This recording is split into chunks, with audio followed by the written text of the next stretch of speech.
Welcome to the Deep Dive. Today, we're taking a close look at some really influential figures, the Prime Minister's chiefs of staff. That's right, specifically in 4 countries: Australia, Britain, Canada, and New Zealand. And the period we're focusing on is 1990 right through to 2021. Yeah, and we're drawing on some great research here, a study that systematically looked at 56 of these chiefs of staff. So not just a few anecdotes. This is based on real data. Exactly. Biographical information, but also, crucially, interviews with 12 former chiefs of staff themselves. Gives it that extra layer, you know? Okay, so let's unpack this. Our mission for you listening is, well, to really understand who these powerful, unelected people actually are. And what their backgrounds can tell us about how prime ministers govern, how they run things. Right. And we want to see if there are any surprising trends or, insights when we compare these 4 countries, these Westminster systems. It is quite surprising, actually, how central this role is often perceived to be, and yet... Yet we didn't know that much about the actual people. Precisely. Detailed, systematic knowledge has been pretty limited. This study really fills an empirical gap. So when researchers look at political executives, the people at the top, Yeah, there are usually 2 main angles. you can look at who they are, right? Their backgrounds, demographics. Or you look at what they do, their functions, their tasks day to day. And this research we're diving into today, it's very much focused on the who they are. It uses that demographic approach. Which is really valuable for anyone wanting to get a handle on this quickly and thoroughly. How so? What's the value for the listener? Well, first, it offers transparency, doesn't it? Who is actually in that room advising the PM? Okay, transparency. Makes sense. Second, it lets us compare. Compare the chief of staff to, say, the senior public servants or the elected ministers. That executive triangle. The politicians, the public servants, the advisors. Yeah. Seeing how the SUAS fits in. Exactly. It tells you something about the power dynamics. And third, there's the representational aspect. Well, who these people are. Their backgrounds, their experiences might shape the kind of advice the prime minister gets. Right. And finally, this kind of who data, it sets the stage, doesn't it? It really does. It lays the groundwork for asking deeper questions about why certain types of people get these jobs. And the method they use, you mentioned prosopography. Yeah, prosopography, it sounds fancy, but it's essentially about building a collective biography. So gathering structured data on a whole group. And then looking for the similarities, the differences, the patterns. In this case, the 56 chiefs of staff. Okay, let's get into those patterns then. First up, age and gender. Just the basics, who are they? Right. So age first. Across all 4 countries, the median age when they were appointed was 45. 45. So generally quite experienced. Definitely. The vast majority, nearly 60%, were in their 40s. Okay. About 17% were a bit younger, late 30s, and around 20% were older, over 50. So not usually very young hires, but not always veterans either. A sweet spot in the 40s. Seems like it. They're generally looking for substantial experience. Did that average age differ much between the countries? Slightly. Australia was 46 on average, Britain 45, Canada 44. And New Zealand? New Zealand was the highest, actually, average 49. Interesting. Any trends over time? Getting older or younger? Marginal trends. A slight increase in the average age in Australia and the UK over the period. Okay. New Zealand, pretty stable, and Canada maybe slightly decreasing. And compared to other advisors, like ministerial advisors, are chiefs of staff older? Yes, generally. They tend to be older and, you'd assume, more experienced than the wider pool of advisors. It fits the seniority of the role. Any outliers that really stood out? Very young or very old? Oh, definitely. The youngest was Alistair Jordan in Australia, just 29 when appointed. Wow, 29. That's young for that kind of job. It is. And at the other end, Edward Lister in the UK was 71. 71. Though, to be fair, that was an interim appointment. The oldest non-interim was Peter Wolcott, again in Australia at 64. So there's quite a range, but the core is mid-40s. Okay, let's switch to gender. Always a key question in politics. How did women fare in this role? Well, this is where the numbers are quite stark.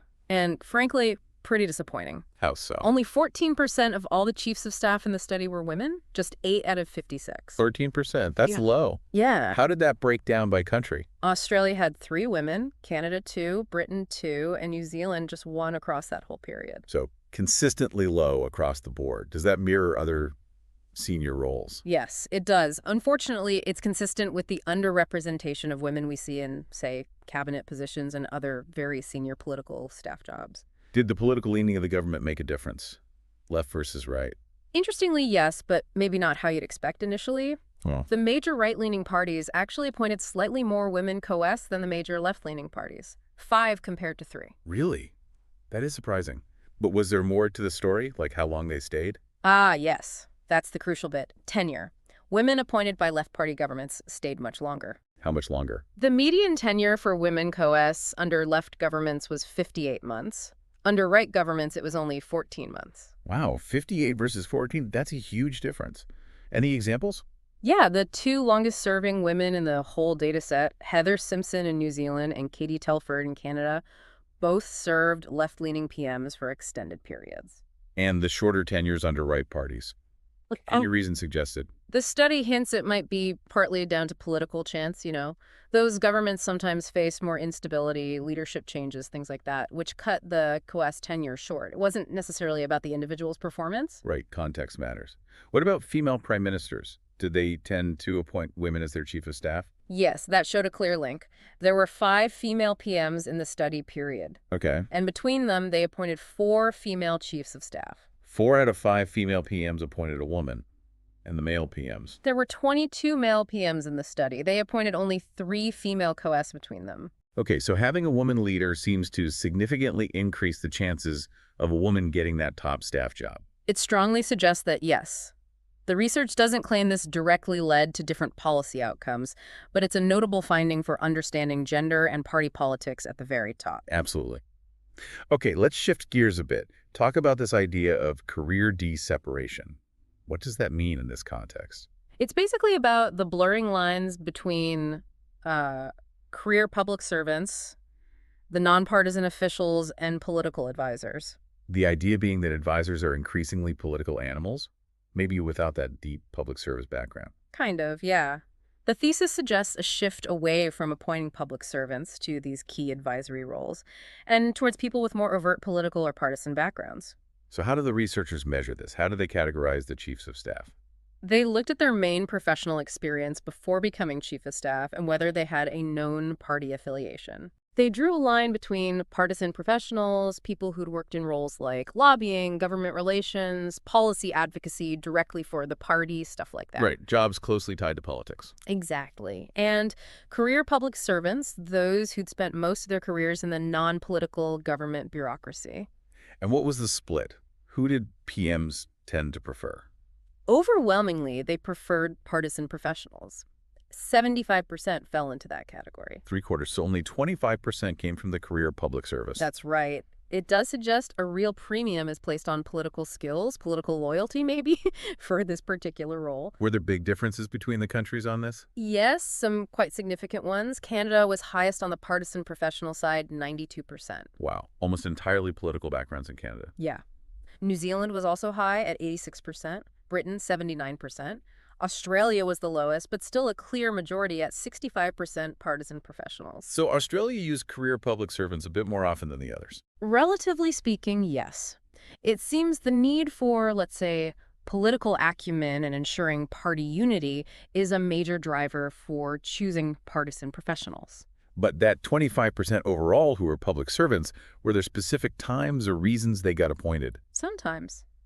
The research points to the UK, for instance, where after a controversy involving political advisors, sometimes a PM might bring in a career public servant. Sort of a steady hand, perhaps. Restore confidence. Maybe that's the thinking. And Australia, as we noted it had more, saw a cluster of public servant appointments between 2015 and 2018. So it's not a completely closed door to public servants. No, but definitely less common. And interestingly, when public servants were appointed, they didn't tend to stay as long. Oh, really? How did their tenure compare to the partisan professionals? Significantly shorter. The median tenure for public servants was just 12 months. Compared to? Compared to 18 months for the partisan professionals. Why might that be? Well, the study speculates a bit. Maybe less ideological investment in that particular PM's success. Perhaps seeing the class role as more of a temporary assignment or even a stepping stone within the public service. Did they tend to go back to the public service afterwards? Yes, a huge proportion. 75% of those who came from the public service returned to high-level public sector jobs after being chief of staff. That's revealing. So for the partisan professionals, the other 75%, where did they typically go after leaving the PM's office? The most common path, about 32%, was into public affairs or policy advocacy, lobbying firms, think tanks, that sort of thing. Right, leveraging that political knowledge. Then about 24% went into business or legal roles, and another 21% actually took different jobs within the public sector, just not necessarily returning to where they came from. Interesting mix. Okay, let's talk about stability or maybe instability. Tenure and reasons for leaving. Yeah, this connects back to what we were just discussing. How long someone stays and why they leave can tell you a lot about the organizational health of the PM's office. And you have to factor in election cycles too, right? Absolutely. 3-year terms in Australia and New Zealand, 5 years in the UK and Canada, that sets a kind of natural rhythm. So bearing that in mind, what was the overall median tenure? You mentioned it for the subgroups, but for everyone. Across all 56 VOS, the median tenure was 26 months. Just over 2 years, which means quite a lot served for less time than that. Exactly. Over a third, 35% were there for less than a year. Less than a year. Yeah. Another 27% for 1 to 2 years. Only 13% lasted more than 4 years. So high turnover seems pretty common. Who had the shortest stint? Clive Matheson in Australia, less than a month. His PM lost a leadership contest almost immediately. Ouch. Talk about bad timing. And- And the longest. Jonathan Powell, who served Tony Blair in the UK for his entire premiership, 120 months. 10 years. 10 years, that's incredible tenure in that kind of role. A real outlier. Massive outlier, yes. Did the average tenure vary much by country, like the other metrics? It did. Australia had the shortest median tenure, only 19 months. 19 months. That reflects their leadership spills, perhaps. Very likely. Remember, Australia had 6 PMs between 2007 and 2020.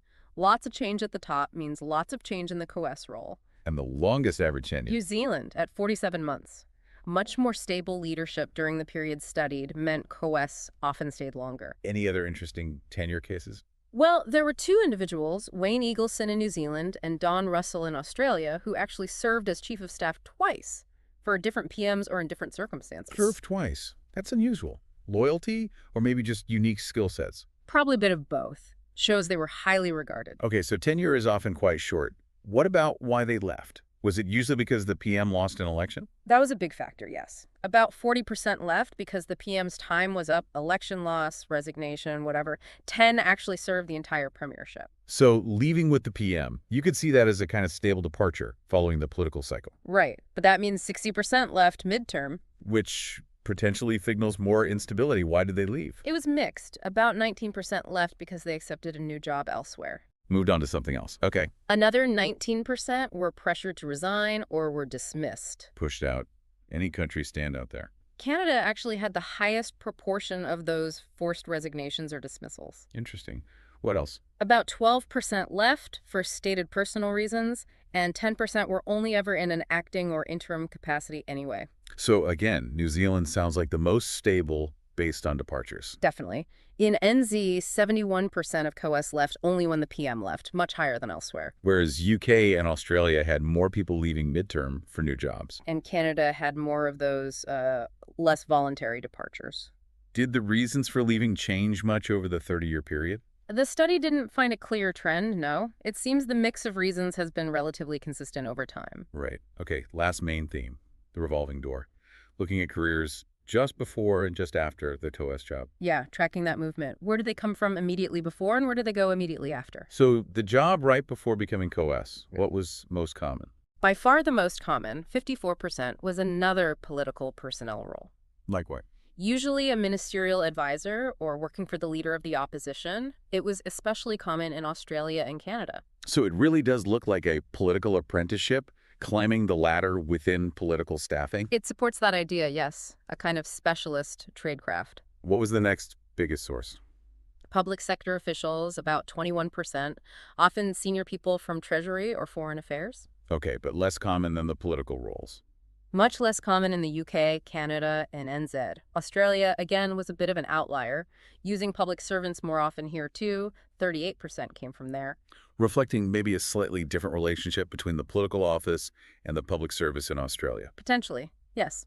Or different needs at different times. Any other theater roles? About 16% came from public affairs or policy advocacy roles, Lobbyists? Think tanks again? And business or law, or actual politicians. Negligible, really. Business and legal backgrounds were rare as the immediate prior role, and only one former MP became a co-S in this whole dataset. Who was that? Gavin Barwell in the UK.